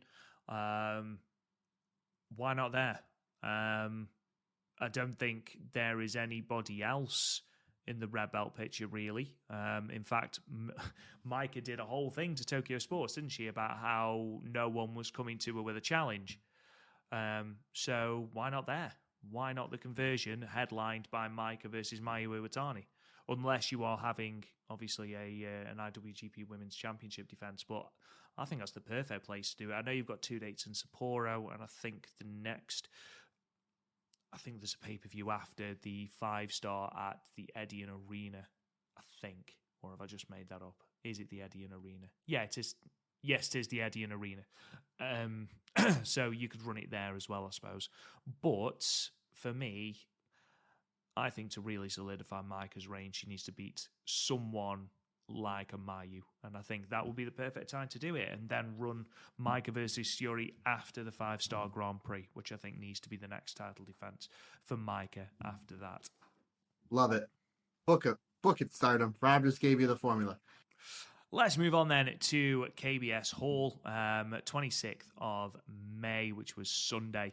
KBS Hall in Kyoto, 391 people in attendance. Healthy number, a bit down from the 511 that they pulled in March, which was the last time they ran KBS Hall, but it is also the highest ever attendance that they've gotten in KBS Hall. So 391 is far above the average that they draw. The results are as follows. In a singles match, Konami defeated Hanako in 9 minutes and 18 seconds with a rear naked choke. In a singles match, Thekla defeated, or should I say Thekla obliterated Aya Sakura in 6 minutes and 40 seconds with the Toxic Spider Death Drop. In a 6-woman tag, the God's Eye team of Amisori, Rani Yagami, and Saori defeated the Queen's Quest team of Azumi, Lady C, and Suzu Suzuki in 11 minutes and 20 seconds with the Buzzsaw Kick. In a 3-way tag match, and this is the match where Matt only focused on Starlight Kid's dance because it was pretty damn good. Mina Shirakawa and Starlight Kid defeated the Cosmic Angels team of Sayaka Kurora and Tamnako and Stars team of Hanan and Momo Kogo in 15 minutes and 5 seconds. Starlight Kid submitting Sayaka Kurora with the Black Tiger Leg Killer. 3-way match followed with Meisera defeating Saki Kashima and Saya Ida. Meisera pinning Saki with the Shooting Star in 6 minutes and 4 seconds. In your semi-main event, sorry, I pressed the wrong button and my notes went to the top. 3-way 9-woman tag match. The Empress Nexus Venus team of Maika Watsukiyama and Xena defeated the Cosmic Angels team of Natsupoi, Saori Anou, and Yuna Mizumori, and the Stars team of Hazuki Koguma and Mayu Iwatani, with Xena pinning Natsupoi, which I thought was quite interesting, with the Thunderstruck in 13 minutes and 32 seconds. And then in your tag team main event, a very good match. The Queen's Quest team of Saya Kamatani and Miyu Amasaki defeated the Oedo Tai team of Natsukatora and Momo Watanabe, with Saya Kamatani pinning Momo with the Frankensteiner in 13 minutes and 43 seconds. Matt, let's waste no more time talking about the huge thing to come out of this show, the enormous thing to come out of this show. No Fukigen Death. I knew, obviously, it's the Momo Watanabe, but I'm like, I know Rob is making a left turn, but how hard is he making this left turn? So, yeah, you figured the clown makeup behind the glass KBS Hall. You drew 511 people here as your biggest draw. Where are those extra 120 tickets going? You didn't book the clown. Exactly. You booked the clown. That's where it went. Sometimes you're like, well, how come they got 511 here? One time, I only got 391. Where is the mishap here? Julia? Maybe. Utami? It's a possibility. Fukigen Death? Damn right. I mean, just think about her coming out, standing in front of that stage. There's your cover of Weekly Pro Wrestling. But no. In your poster. Exactly. My new A1 size poster. But no, it's not to be. Stardom decided they'd rather flush money down the drain, but who knew? I am, of course, joking. Momo Watanabe back to Queen's Quest. Is it on? Sai Kamatani, after beating Momo, basically put forth the hand of, or an olive branch, should I say, of forgiveness, wanting to bring her back to Queen's Quest. Bring her back to the killer that was Momo Watanabe in Queen's Quest. I mean, it's a huge deal if it happens, Matt, but I have my reservations. I'm intrigued to know what you think, though, as the resident Queen's Quest fanboy and huge Saya Kamatani and Momo Watanabe fans. But, yeah, I'm hesitant if it's to happen. But what do you think, my friend? Ooh, it's literally, you look at it from a whole bunch of different ways, because this is something that Stardom could have been like, let's put it out there, and we'll have two different results, and that's a possibility. If the fans love it, let's pull the trigger on and do it.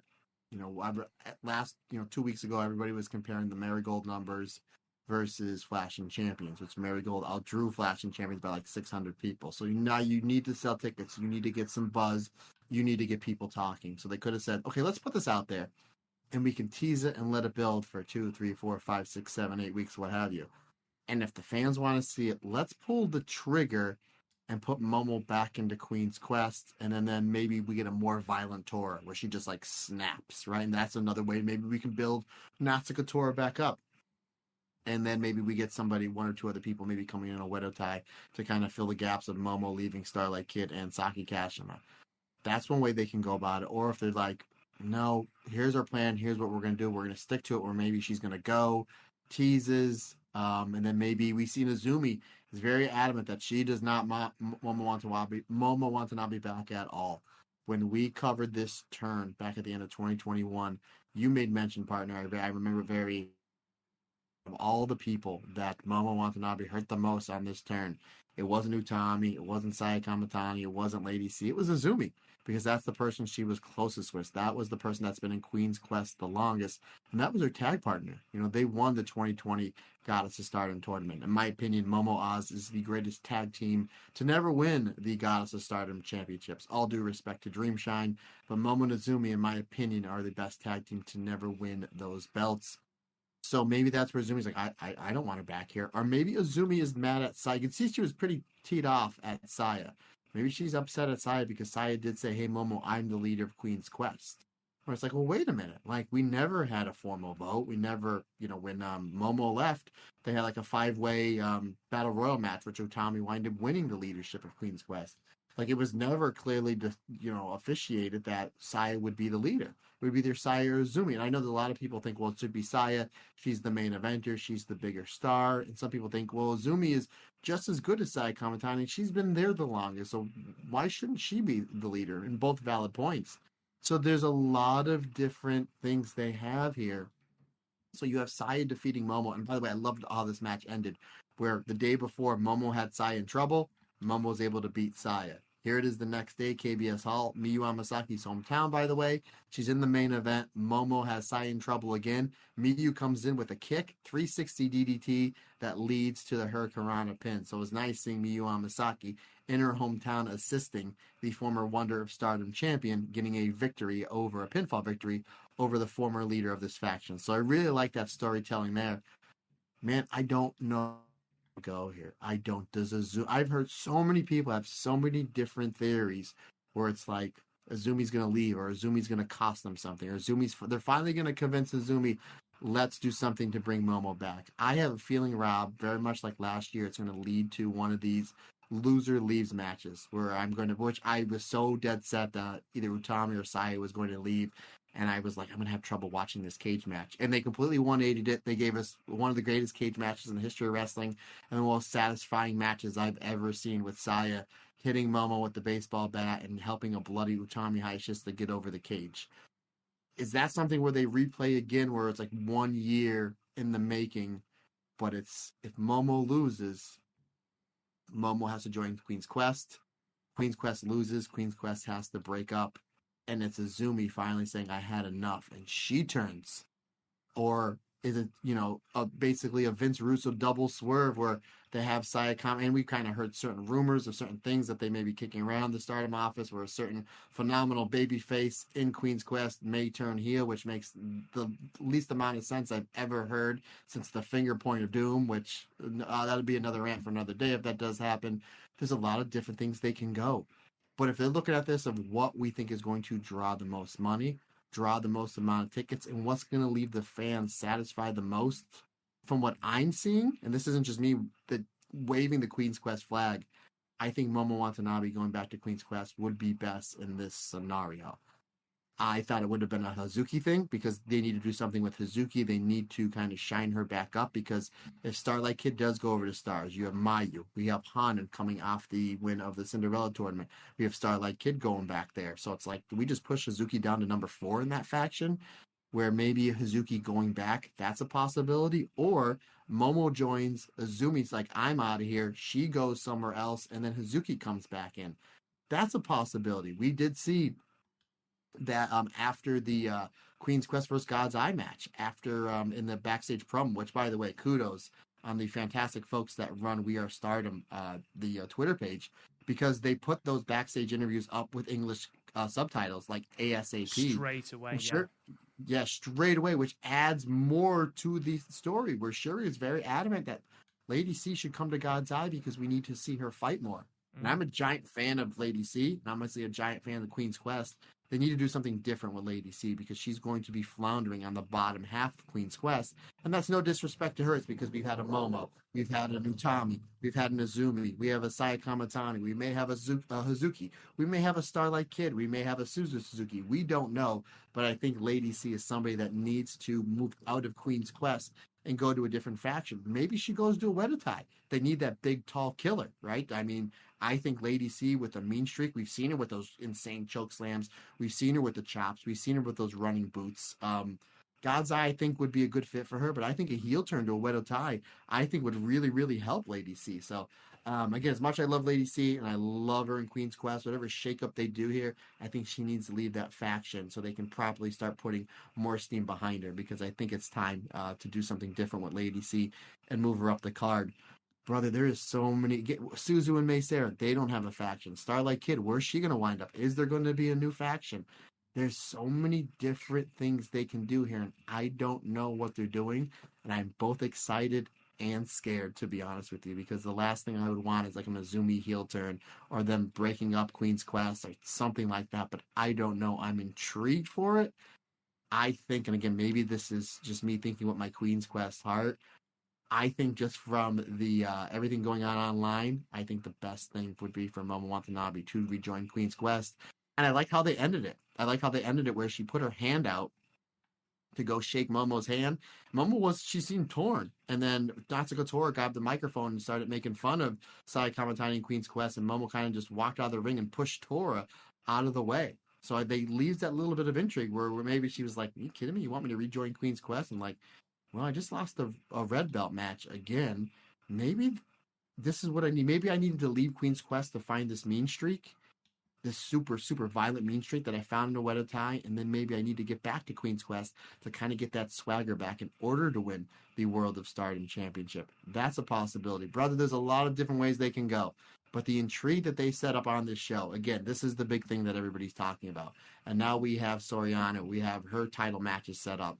We were going to see a possible Xena match, a possible Hazuki match, with in return Soriano getting an Artist Championship match, her getting a Goddess Championship match. And I don't know if you saw Mei Sarah's promo afterwards, but she said, I just defeated the two-time former winner of the High Speed Championship and the person that challenged last for the High Speed Championship.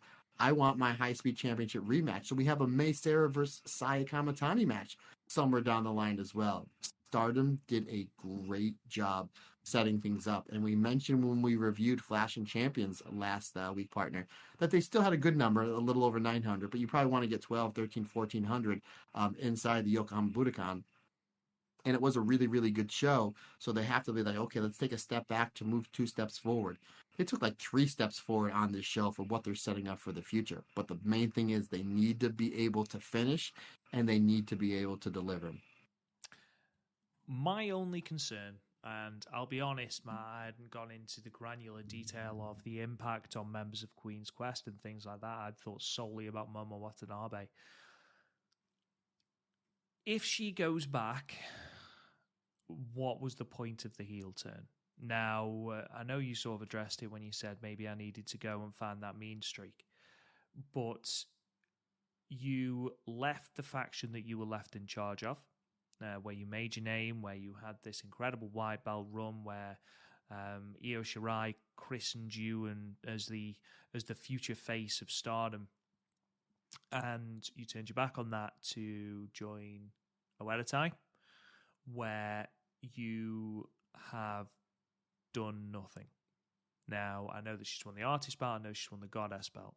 She's lost in matches for the white belt, she's lost in matches for the red belt. She's to go back to Queen's Quest now, still not having got that red belt.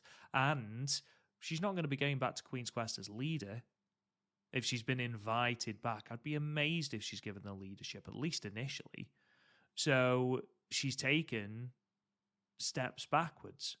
Now, that's on top of, the dissent it'll cause between Saya and Azumi and Momo and Azumi.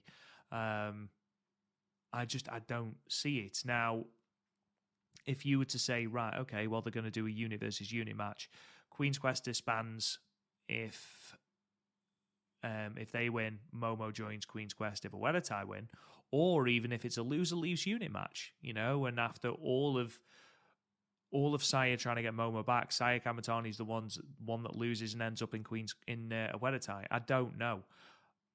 I'd be very reticent to put Momo back in Queen's Quest. Now, do they need someone else with Utami having gone? Yes, absolutely. And I think over the last 2 shows, they actually have put more of a focus on Lady C. She had a really good singles match in the first night, which we didn't actually talk about. And I thought she was the main focus here in the multi-woman tag against God's Eye. And I think if she was to leave and join God's Eye, where she's already had a team with Saori as the Ryu Tokyo Towers, that leaves Hina, who's inconsistent because of school, and rightly so, Azumi, Saya, and Miyu Amasaki. That's not a strong unit. So I do understand the need of bringing someone in, which Azumi has already alluded to. I just don't think that Momo is the one to plug that gap. And yeah, I might just be being negative, but I don't know. I don't. Or, go on. I just thought about this. What if they try to get Momo in, and it looks like Momo's gonna go, and then it's maybe it looks like she's gonna go, and Azumi's like, I had enough of this, and Azumi bails out, right? And then all of a sudden, Momo shakes Saya's hand. It's just like, I'm going. Maybe it's like a big 6-person tag, and then at the end, Azumi's like, I don't want this, I'm out. Azumi leaves, and then it's basically Momo smiles at Saya Kamatani, and then it turns into a giant beatdown. Like she's just like, no, I'm not leaving, I'm staying in Oedo Tai. Azumi already left, and then maybe it's just they beat down onto Saya Kamatani and maybe Lady C, where it's Thekla, it's Tora, it's Rina, it's Momo, and Starlight Kid comes out for the save. And then that's where maybe you get Starlight Kid into Queen's Quest. Maybe she's the one that again, you're not going to fill the void of Utami Hayashishita. You're not. But at the same time, someone like a Starlight Kid, especially with the focus they put on her, is somebody that can kind of, basically almost like put a Band-Aid on until you do your own Queen's Quest thing with Starlight Kid. That's possibly, that's maybe, we've seen Starlight Kid eating a whole bunch of losses coming off her getting kicked out of Oedo Tai. And now we're slowly building her back up. I think if you have one of the biggest baby faces in the company, in my opinion, the biggest baby face in the company that's not Mayu, just getting this beatdown with Azumi bailing out because she thought that Momo was coming back, and it's a 4-on-2 or 5-on-2 beatdown, and Starlight Kid, the former member of this faction that got thrown out, comes in from the save and was like, look, if you want help, I'm going to help you. Like, here's what I'm going to do. And then she joins Queen's Quest. That's a really good way to really raise Starlight Kid's stock back up into Stardom. So there's a lot of different things they can go about it, my friend. I've heard a lot of different scenarios. I have 5 or 6. You have 5 or 6. But regardless, this is really, really interesting. Absolutely. You cannot say that this show was boring in any stretch of the imagination. The matches were great quality, but there's so much coming out of it. Obviously, as I smack my mic, you had this angle, and then in the semi-main, you set up so many potential challenges for the white belt. Obviously, Xena. I think Xena is within every right to challenge for this white belt. Poor Natsupoi, who seems to be the gateway for all of these pinfalls. So whenever someone pins Natsupoi, it appears that they're like, you sort of look like Saori Anou. I'm going to challenge for the white belt. Honestly, Natsupoi and Saori Anou are twins. It's so weird looking at them and going, oh my God, how are you not related? But obviously with the storyline of Natsupoi wanting this white belt and the sort of lingering under tension between the pair, I think it's interesting that they are choosing to pin Natsupoi and then go after the white belt as though laughing in her face almost. I think Xena is a great filler defense for Saori Anou. It harkens back to times when like Rachel Ellering, for example, was challenging Io Shirai for the white belt and things like that. She's won enough matches. She's been dominant enough in her own faction that I think she's earned a white belt shot. And then, of course, Stardom decide to pluck the heartstrings by putting Hazuki forward. Stop it, Stardom. Stop it unless you're going to pull the trigger. Do it then. Quit teasing us, Don't drive us by McDonald's only to say you're not going to take us in for the Big Mac. You know what I mean? Let's go. Absolutely. I could not agree more. I know for a fact that you're going to tease Hazuki. We're going to wait ages. The match is going to come, and then she's going to lose, and it's going to break everyone's heart. I don't even care. Just give us the match. Like, obviously, I want a white belt run with Suzuki. But it looks like the big plan would be to heat Natsupoi back up. I want ultimately what's best for business. But like, stop teasing the match. This is the third or fourth time you tease it. Let's do it. Let's do it, Stardom. Come on, right? Rob had a birthday. I had a birthday. This could be our post-birthday present. And Stardom gave us nothing for our birthdays as well. So I don't want to be that person, but a Hazuki white belt run or even another Hazuki white belt match, that would be fine. That would be a good birthday present. Thank you, Stardom. Obviously, you're absolutely right. I think Natsupoi is the next white belt champion. I think Stardom have pretty much telegraphed that. However, it's nice to have some challenges in the bank. Like I said, Xena is a very, very good challenger, very strong sort of filler defense. And I only say filler in the fact that I don't think Xena is winning, not in the fact that she's not good. Same with Saori. You know, she proved that she's more than capable in that title picture, but she's not going to win the belt. Hazuki, maybe they may have Hazuki win and then Poi dethrones her in Tokyo in Ryogoku in December, because who wouldn't want to see Hazuki versus Natsupoi in a singles match for the title? Holy mother of God. But I'm so upset because I know that Hazuki isn't winning the white belt, and part of me really wants her in that picture and part of me just wants her to stay away because I don't want her to keep getting hurt. But either way, it looks like our next two challenges at least are locked in, Matt. Are you happy with the two challenges?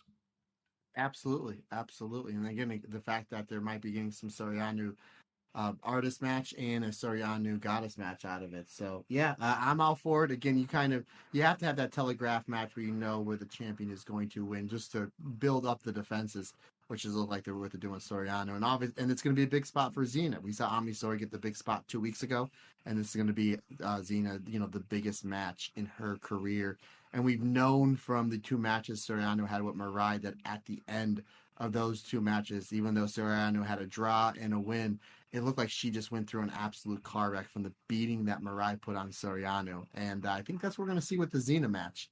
But ultimately, it's going to be a big spotlight for Xena. But yeah, hopefully we do get that Hazuki match. And again, we did tease a Mei Seira versus Saya Kamatani high-speed championship match, and we know what the next, from what, obviously we didn't see the show, but if you saw the results, we know what the next Goddess of Stardom championship match is. So it does look like they have a lot of really cool stuff planned out for the next championship matches. Again, it's all about who's going to be challenging Micah next. But Stardom did a great job setting up a lot of really good things, and ultimately was a really, really good KBS Hall show. Yeah, absolutely. Some really, really, really good stuff on this card. I thought Konami and Hanako at the start of the card was really, really good. Again, just putting that focus on Hanako, who was improving all the time. Thekla absolutely obliterating Aya Sakura, taking off a belt and whipping her, beating up the ref, forcing out the rest of Cosmic Angels as she watches Tam as she beats up Aya Sakura. Brilliant stuff. Not much match quality-wise, but Thekla does a tremendous job here. I thought it was great. Lady C, I thought, was the main focus of the 6-woman tag. I thought she was brilliant. And let's just put it out there once more. Starlight Kid absolutely nailed Mina Shirakawa's dance. There's not many people who can do that dance as good as Mina Shirakawa can, but Starlight Kid was right up there. And you're absolutely right, Matt. Yes, she does do a load of TikToks where she dances, and I believe she has a background in dance as well. But good grief, it looked fantastic, didn't it? And I don't know whether it's just because everything looks better in KBS Hall because of the stained glass window, or whether it was just that damn good. But either way, it happened. I loved it, and I kind of want to see Starlight Kid in EXV, regardless of my previous comments, just because I want to see her do the dance all the time. Am I just being... am I wanting my cake and eating it too? Is that what's happening here? You know what Starlight Kid should do, buddy, because we've seen her have a different mask all the time. She should say, I'm going to every faction, and then she'll have an Oedo type mask, she'll have an EXV mask, she'll have a Stars mask, she'll have a Queen's Quest mask. So that's what she should do. Be like, you know what, I'm wrestling. Because it's really cool because we're seeing her work with different factions in all these tag matches. It's like, why ruin a good thing? Just put her in every faction. Just have her change out the mask. Absolutely. Every faction needs a Starlight Kid. I think that's absolutely spot on. But yes, I think this show was really, really good. There's perhaps not the, 4.5-star blow away match But again, it is effectively a house show. I think they set up a lot moving forward, as Matt mentioned on the Tuesday show, and it is a little bit of a spoiler because I know it's not on Stardom World as of yet, but they have set up Fukuoka Double Crazy versus Wingori for the Goddess of Stardom Championships, which I am incredibly excited for. That is going to be an absolutely brilliant match. Very, very excited for that. Before we look at next week's shows, as Stardom does return to Korakuen Hall and Sendai Pit next weekend, before the week after returning to YouTube for New Blood 13. Matt, it's that fabled time of the podcast. It's Io and Bloody Kairi watch. Absolutely. And we get Kairi, and I believe her first televised singles match since her return back to the land of the World Wrestling Entertainment, as she takes on the semifinalist, the silver medal winner, and the Queen of the Wing, Lyra Valkyria. Now, I have friends of mine at the comic shop that I go to every Wednesday. Shout out to the Encounter Comics and Games on Union Boulevard in Allentown, Pennsylvania, the best place to get your comic books. They are very big on watching NXT. Of course, Rob, I don't need to tell you how busy I am. It is very tough for me to squeeze another wrestling company in. But they were telling me for a long time now, this Lyra Valkyria, she's really, really good. And I watched a couple of her matches. Obviously, I loved the semifinal match she had with Io Shirai on last week's show. I covered it in great detail. I thought it was terrific. Now she's taking on Io's tag partner, A1 Kairi. So it's really intriguing, this match, and this was really, really good.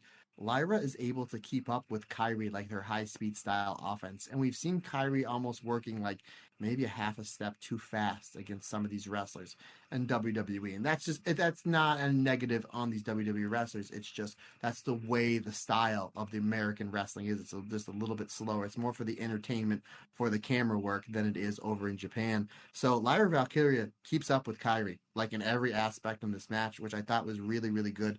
We get some hard-hitting, fast-paced action between the two. Like I said, Lyra is able to keep up with Kairi's really insane pace. And then Kairi really doesn't need to slow down any, which again is a really kin to a wrestler I've only seen wrestle a handful of times that my friends at the comic shop are really, really putting over. Again, great match with Io. I didn't watch her match with Nia Jax at Queen of the Ring yet. I got a feeling, no disrespect to Nia Jax, that the Io and Kairi matches might have been a little bit better. Lyra Valkyria is able to take Kairi's punishment and give it back as well. So trading back and forth. There's this one spot though where Kairi just hits this crazy, insane cutlass. I mean, she properly was just like, "Yeah, I'm back in Korakuen Hall against Mako Satomura 6 years ago." I think that's like I think she had a 2-second flashback because she really, really decks poor Valkyria with this really cool finish, as Lyra does a great job working over Kairi's right arm, which we've seen quite a bit. It's easy psychology to tell. Kairi throwing the cutlass, the spinning back fist, obviously throwing the sliding D, and then the insane elbow. But she finally gets the advantage with that cutlass, goes to the top rope for the insane elbow.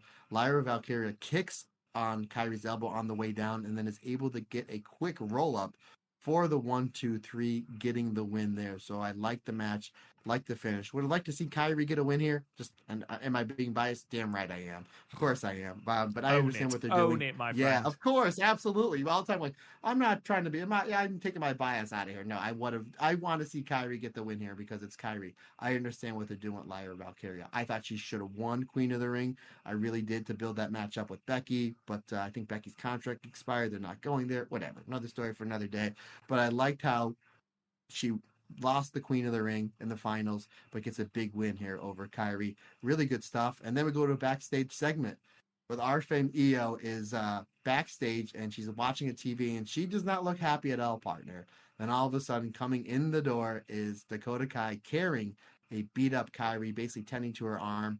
And all of a sudden, Io, and I mentioned it about an hour and a half ago when we first started, she must have been mentored by Tommy Lee and Vince Neil and Mickey Mars and Motley Crue, because she properly just destroys this room. She throws a lamp, she tips the couch over, and then she stomps through a table. Not double stomp, just stomps through a table and just breaks it. So it's really interesting to see. And then she basically walks past Kairi and just looks so upset, like so pissed at Kairi that she lost. So I don't know what they're doing with damage control. It's interesting. We're seeing a more violent side of Io, or more violent side of Io that the non-Stardom fans have never seen. We've obviously seen Io be very violent in Stardom. You go to those matches again, Mako Satomura, 2015 year in climaxes, the matches with Kairi, Mayu, Yoko Bito, Tony Storm, so on and so forth. So now we're seeing another wrinkle into Io's game. And considering the fact that she was a little bit upset at Kairi at losing, man, we love Io and Kairi together. But I think you agree with me, partner. As far as the Stardom universe goes, Io and Kairi across the ring is better than Io and Kairi on the same side of the ring. If you're telling me that WrestleMania 41 is going to be Io Shirai versus Kairi Hojo, I'm all for it, my friend. Absolutely all for it. Let's book it. Absolutely. I assume there was no Kairi or Io on SmackDown. No, because they are not on SmackDown, my friend. It has never stopped the WWE before. Brand split there might be, doesn't ever matter. Cody shows up on whatever show he wants. Yeah, he's the champion. But no, I didn't see it. However, Rob, kind of just piggybacking off just a little couple extra things.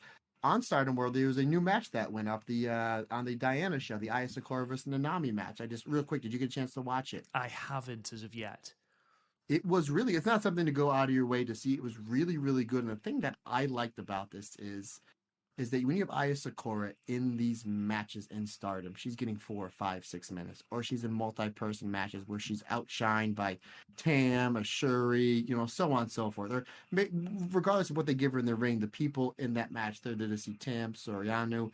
I think this is really good, and we've seen it with Ron Yugami being in Catch the Wave, where you're taking these rookies and these undercard wrestlers, and you're giving them proper time to tell their story. When I clicked on the thumbnail to watch this match, the whole segment was like 16 minutes, and I was like, wow, for Aya Sakura, that's really weird.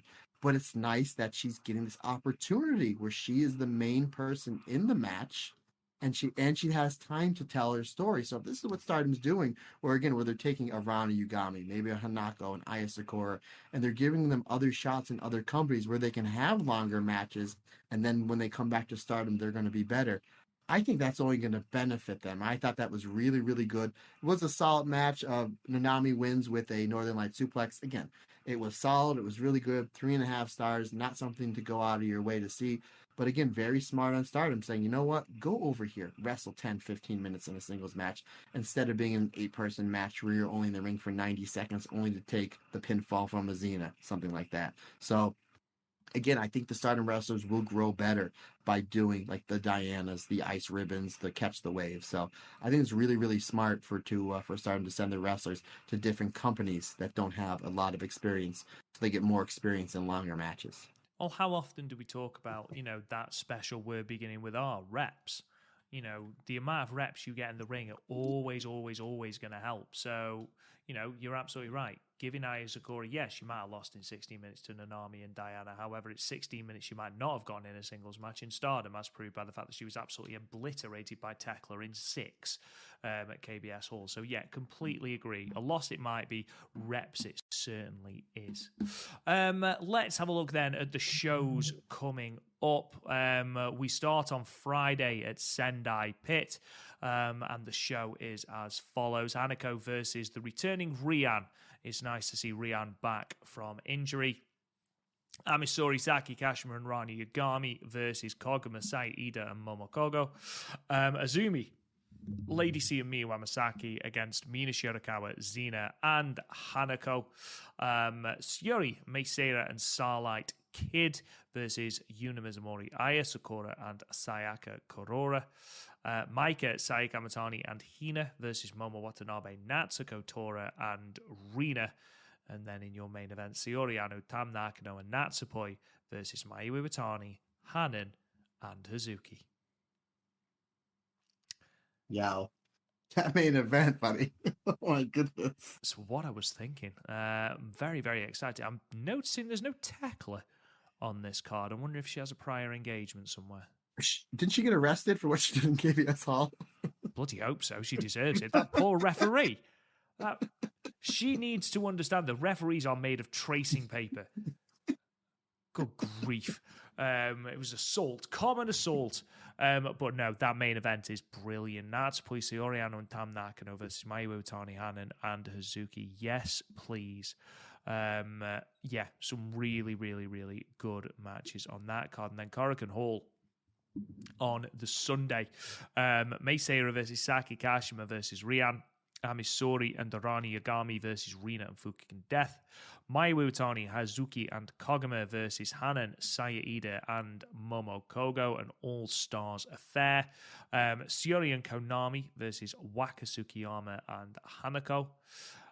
Bloody hell, there's a lot of names in this one. Saori Anou, Tam Nakano, Natsupoi, Yuna Mizumori, Sayaka Kurora, and Aya Sakura versus Saya Kamatani, Azumi, Lady C, Miyu Amasaki, Hina, and Starlight Kid. So this is where Starlight Kid is going to be teaming with Queen's Quest, having teamed with God's Eye on Tuesday. And this, hopefully, is where we will be seeing Starlight Kid's faction decision. If not on this show, then it will be very, very shortly, I would have thought.